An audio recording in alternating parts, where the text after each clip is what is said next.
नमस्कार मित्रांनो, मी अक्षय वानखेडे आपला IBPS करंट अफेअर या चॅनलवर स्वागत करतो.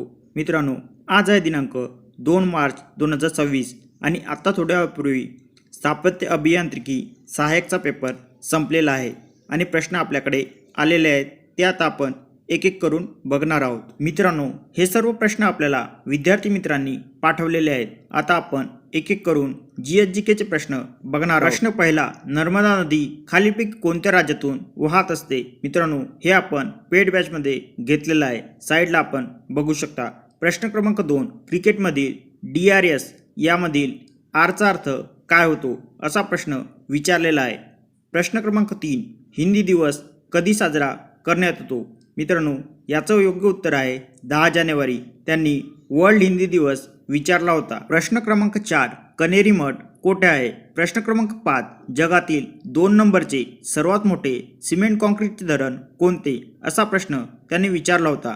यानंतर पालक आणि अपत्यांच्या वतीने गुंतवणूक करतात अशी कोणती योजना भारतामध्ये आहे असा प्रश्न आला होता. प्रश्न आपल्याला नीट समजू शकला नाही. प्रश्न क्रमांक 7, आंबोली हे थंड हवेचे ठिकाण कोणत्या जिल्ह्यामध्ये आहे असा प्रश्न विचारण्यात आला होता. मित्रांनो, याविषयीची माहिती आपण पेड बॅचमध्ये दिलेली आहे. साईडला आपण बघू शकता.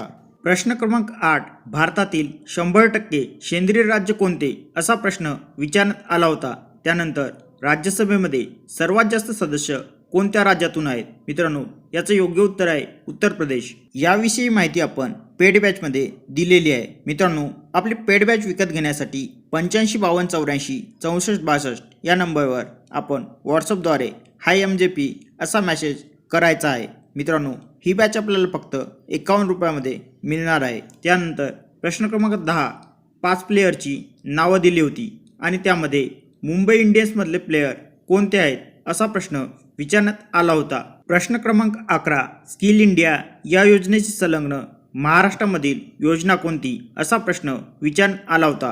प्रश्न क्रमांक 12, विज्ञान व तंत्रज्ञान या क्षेत्रामध्ये दिला जाणारा जागतिक पुरस्कार कोणता असा प्रश्न विचारण्यात आला होता. प्रश्न क्रमांक 13, खालीलपैकी कोणता पर्वत भारतातील नाही असा प्रश्न विचारण्यात आलेला होता. प्रश्न क्रमांक 14, अनदर डे इन लँडोर या बुकचे लेखक कोण आहेत असा प्रश्न विचारण्यात आलेला होता. प्रश्न क्रमांक 15, खालीलपैकी लोकसभेमध्ये सदस्य असणारे महाराष्ट्र लोकसभा क्षेत्रातील कोण आहेत असा प्रश्न विचारण्यात आलेला होता. मित्रांनो, GSGKचे 15 पैकी 15 प्रश्न आपण इथे उपलब्ध करून दिलेले आहेत. धन्यवाद.